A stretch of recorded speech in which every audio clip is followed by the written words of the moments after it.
Hi friends, we're here with our next video. We're talking about our series of understanding U.S. education better, specifically higher education in the United States.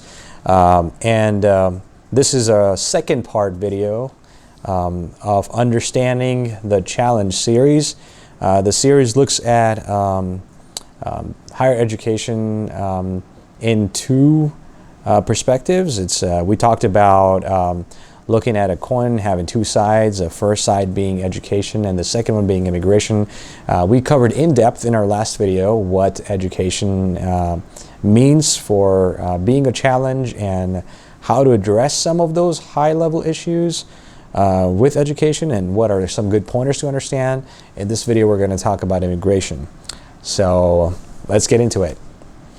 You might be asking, Rahul, this is a higher education video and understanding higher education better. Why are we talking about immigration? And what is immigration for some of you guys? So let's start with what is immigration and why is it important to talk about.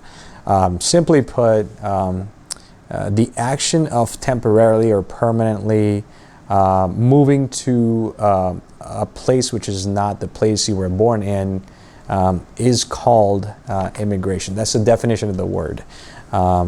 Why is it important for you if you're coming to the United States to study or going anywhere else other than your home country?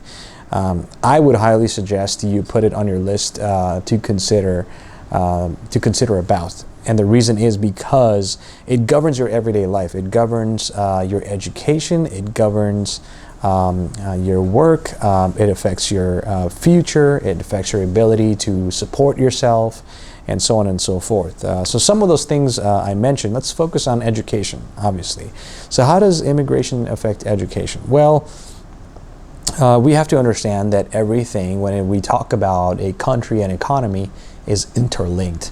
Nothing is independent of each other. So when we talk about a set of rules that a country lays out for a country to perform a certain way, to abide by the rules, education falls under those rules. And when you are moving to a country which is not the country that you're born in, you have to understand that you will need to adhere by those laws set forth by that country. And it's extremely important. When we talk about the United States, you must have heard your friends, you must have heard your colleagues talk about what is called as an H1B Visa type.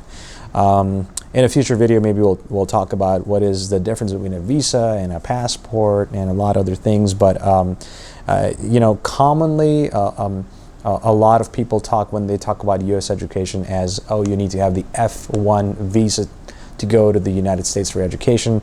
It's just a visa type. You must have heard people talk about a document called I-20. It is just a document which is issued by the U.S. Educational Institute.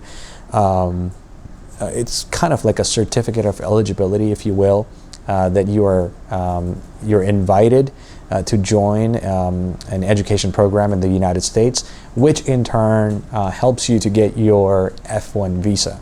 Why is it important to talk about the visa? Because there are a lot of different kind of visa types other than the F1. And when you're a student, you only interact with the F1 visa type, but as your life progresses, and if you have the blessing of God to be able to support yourself staying in the United States and being able to have an opportunity to work somewhere, well, then you'll have to switch your visa type or manage your visa type accordingly. It's just something good to know because that's something that's going to affect your way of life anywhere you live. Also true for the United States. You must have heard a lot of people talk about the H1B visa. It's one of the 11 work visa types that the United States government as the sole body of authorization recognizes as one of the work visa types. And eventually you might hear a lot of people talk about what is called, loosely called as a green card, but essentially it's a permanent resident card which lets you stay and work, especially here in the United States, for a longer period of time without having to worry about you managing your visa too much. Let me just put it that way. I'm also going to caution all you guys who are watching this video. I am no legal authority, so please do not take this as a legal advice.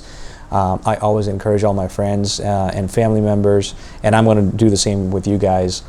Please seek legal counsel on all immigration matters. Please adhere to all the laws that are put forth, especially because a serious focus on the U.S. education by the U.S. Government. It's extremely important that we follow the rules when we're going to a country which is not our home country, because we have that extra set of responsibility to not only put the best foot forward, but to uphold the reputation of that country. So please follow the rules. Please pay your taxes, be a responsible citizen, give back to the economy the way you should.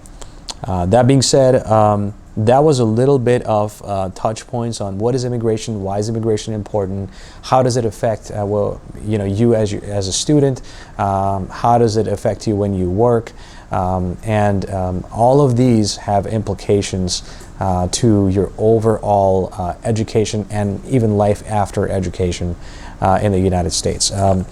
One thing that I thought about when I was wrapping this up was an important factor that affects both the sides of the coin. Your education and immigration is finance. Money, how to manage your money, and how much money would we be talking about in general. A very important subject. I believe it should be important to you if it's not right now. Because all these things that we talked about up until this point, your GRE prep, your GRE examination, your building up your personal profile, matters of immigration when you're filing for your F1 visa, your H1 visa, managing your H1 visa, finally getting to a point, if God blesses you, to get to a green card process. This all requires a good amount of investment, a good amount of financial planning. So hopefully we'll talk about that video at a different point. Don't want to make these videos too big. The attempt is to make them in small chunks, so you can very quickly get acquainted to this process on the go or wherever you are. Please leave comments down in the video if you want to. If you want me to elaborate on any of these topics. I am definitely going through all the comments and listening to you guys on whatever you think is a good point for us to focus on going forward. But this is it for this video. Thank you for being with us, and we'll catch you next time. Thanks.